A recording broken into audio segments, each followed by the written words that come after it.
Hello everyone. आशा करता हूं आप लोग स्वस्थ हैं, मस्त हैं। मैं अशोक कानावाला और मेरे साथ है प्रशांत जैन, ईडी और सीआईओ। आज फरवरी 1, 2022 और दो विशेष बात आज हुई है। एक, यूनियन बजट प्रेजेंट हुआ है सुबह और दूसरे, एचडीएफसी बैलेंस एडवांटेज फंड ने 28 साल का अपना करियर खत्म किया है। प्रशांत, तो पहले हम बात करेंगे यूनियन बजट के बारे में। आपकी क्या राय है? तो अशोक, मेरे ख्याल से ये एक बहुत ही अच्छा बजट था और इसमें कोई भी नेगेटिव सरप्राइज नहीं था। जो हमारी इकोनॉमी की स्ट्रेटेजिक डायरेक्शन है, ये बजट उससे एकदम कंसिस्टेंट है। इसमें टैक्सेशन की नीतियों में कोई बदलाव नहीं है। बजट का clear focus infrastructure, make in India, manufacturing, इन सब पर है। इंफ्रा केपेक्स रिवाइवल पर है और इसमें एक डिजिटल इंडिया का भी हम लोग को एक बहुत बड़ा फोकस दिखाई देता है। और सरकार चाह रही है कि हर क्षेत्र में डिजिटल का अडॉप्शन हो और उससे नागरिकों को सुविधाएं भी बेहतर मिले। इस बजट में जो ऐसे वर्ग हैं समाज के जिनको कोविड के से परेशानी हुई, या कुछ एक ख़ास ऐसे बिजनेसेस हैं जैसे हॉस्पिटैलिटी जिनको कोविड से विशेष परेशानी हुई, उनके लिए भी विशेष ख्याल रखा गया है।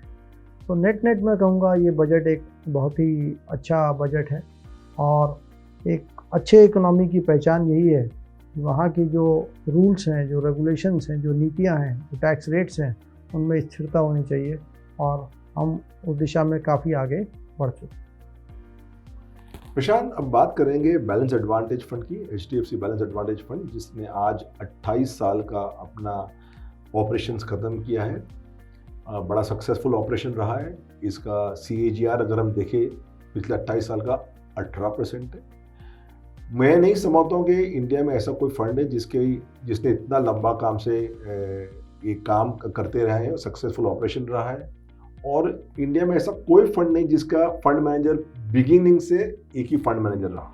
तो पहले आपको कॉन्ग्रेचुलेशंस कि आपने 28 साल इस फंड को लगातार मैनेज किया है, जो अपने आप में एक रिकॉर्ड है। तो प्रशांत, 18% CAGR मतलब 1 लाख रुपया कहीं किसी ने लगाया फरवरी 1, 1994 में, तो आज उसकी वैल्यू 1 करोड़ से ऊपर है। सो मोर देन 100 टाइम्स। तो पहले आपकी इनिशियल थॉट्स, आपकी जो जर्नी यहाँ तक रही है, उसके बारे में हम बात करेंगे। तो अशोक, ये एक बहुत ही दिलचस्प सफ़र रहा है। इसकी शुरुआत बहुत ही छोटी थी, जैसा आपने कहा। उस समय पे 35 करोड़ रुपए भी जमा करना बहुत मुश्किल था और कभी सोचा नहीं था कि चलते चलते एक दिन ये जो छोटी सी शुरुआत थी वो इतना बड़ा रूप ले लेगी। ये सफ़र बहुत ही रोमांचक रहा। इसमें अच्छे और बुरे दोनों समय देखे मैंने और फंड ने। 1997 में एशियन क्राइसिस, 2001 में .com बस्ट हुआ जब बबल, उससे मार्केट में काफ़ी गिरावट आई। 2008 लीमन क्राइसिस में बाज़ार में फिर से भारी गिरावट देखी गई। उसके बाद ब्रेक्सिट, टेपरिंग के समय भी बाज़ार में अच्छे करेक्शन देखे गए और अंत में जो कोविड में हुआ 1.5-2 साल पहले, उससे भी बाज़ार में एक बहुत भारी गिरावट देखी गई।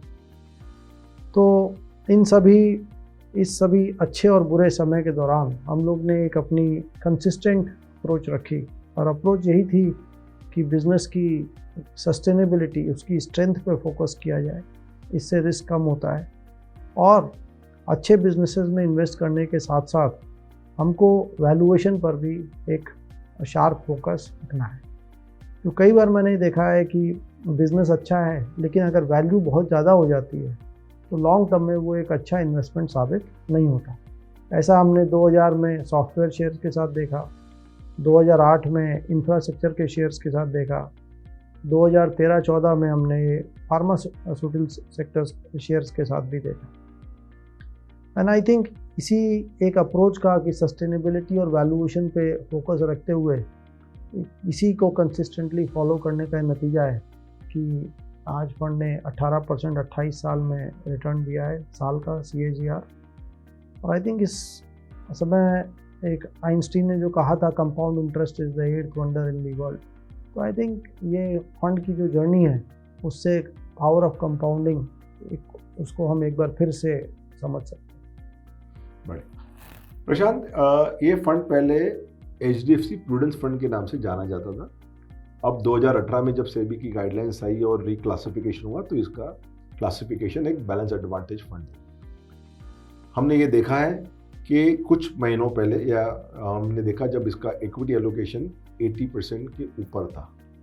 आज अगर हम देख रहे हैं तो वो 60% के आसपास है। तो आप क्या देखते हो, क्या फैक्टर्स सोचते हैं जिससे बदौलत आपका equity allocation time to time change होता है?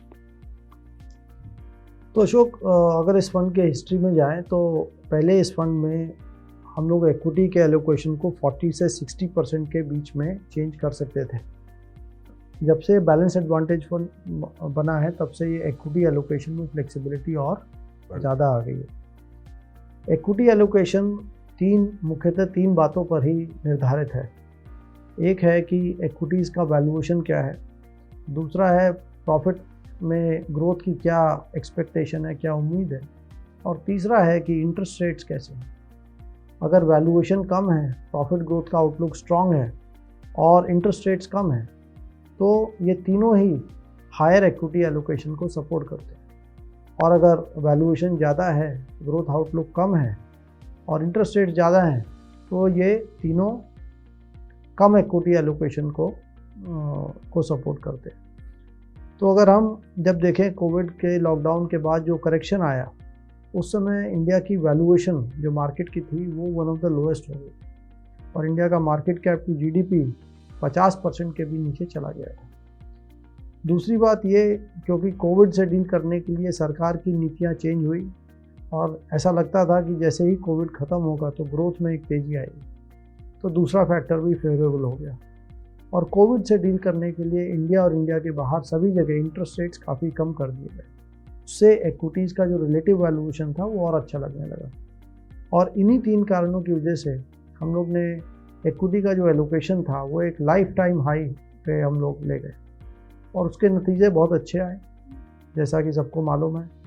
लेकिन अब पिछले कुछ क्वार्टर्स में जब बाज़ार एक अच्छे लेवल पर आ गया है, वैल्यूएशन अब उतनी अट्रैक्टिव नहीं रह गई है जितनी पहले थी और जैसे बेस हमारा प्रॉफिट्स का बढ़ गया है वैसे ग्रोथ आउटलुक भी प्रॉफिट्स का एक सामान्य हो गया है और ऐसा उम्मीद है कि अब इंटरेस्ट रेट्स भी धीरे धीरे बढ़ेंगे। इन तीनों चीज़ों को देखते हुए हम लोग ने इक्विटी एलोकेशन को अब वापस लगभग 60% के आसपास ले आए और आगे भी हम लोग यही करते रहेंगे कि ये तीनों फैक्टर्स जिस दिशा में पॉइंट आउट करेंगे हम उसी के अनुसार इक्विटी डेट का एसेट एलोकेशन निर्धारित करें। ठीक है प्रशांत, जब बैलेंस एडवांटेज फंड की बात होती है ज़्यादातर लोग इक्विटी एलोकेशन पे ही गौर करते हैं कि इक्विटी कैसे घूमता है, कितना बढ़ेगा कितना घटेगा, बट उसमें डेट का भी एक इम्पॉर्टेंट पोर्शन है। और पिछले कई सालों में हमने देखा है कि भारत में भी काफ़ी क्रेडिट इवेंट्स हुई है, काफ़ी डिफ़ॉल्ट्स हुए हैं।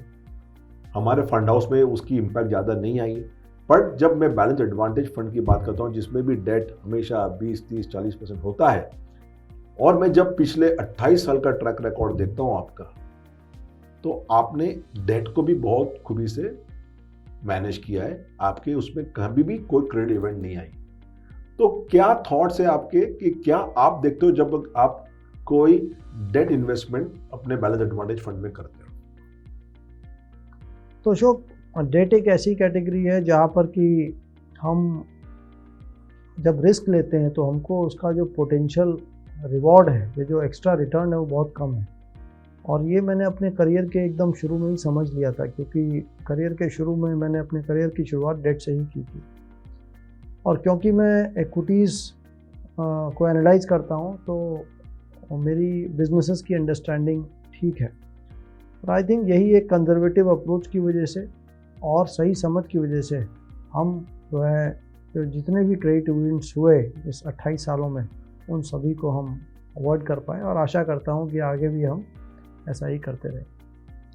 प्रशांत, फाइनली क्या संदेश है इन्वेस्टर्स को, डिस्ट्रीब्यूटर्स को कि क्या वो उम्मीद रख सकते हैं HDFC बैलेंस एडवांटेज फंड में आगे आने वाले टाइम में? सबसे पहले तो मैं सभी का धन्यवाद करना चाहूँगा जिन लोगों ने अच्छे बुरे समय में इस सफ़र में हम लोग का साथ दिया और आशा है कि आप आगे भी साथ रहेंगे। दूसरा ये कि जो अब हमारे इक्विटी मार्केट का लेवल है वो एक सामान्य लेवल है, इसमें कोई अंडर वैल्यूएशन नहीं है। तो ऐसे लेवल से मुझे लगता है कि आने वाले वर्षों में यदि हम मीडियम टू लॉन्ग टर्म सोचें तो हमको एक एक्सेसिव एक्सपेक्टेशंस नहीं रखनी चाहिए। तो आई थिंक क्योंकि बाज़ार एक अच्छे लेवल पे खड़ा है तो ज़रूरत है एक्सपेक्टेशंस को मॉडरेट करने की और लॉन्ग टर्म सोचने की, और पोर्टफोलियो में इन्वेस्टर्स को उतना ही रिस्क लेना चाहिए जितने पर वो वॉलेटिलिटी को टॉलरेट कर सकते हैं। तो finally Prashant, thank you very much. आपने एक छोटे पौधे को एक बड़ा पेड़ बनाया है और उम्मीद करते हैं, आशा करते हैं कि आगे आने वाले समय में भी आप इसी तरह इन्वेस्टर को रिवॉर्ड करेंगे। Thank you once again.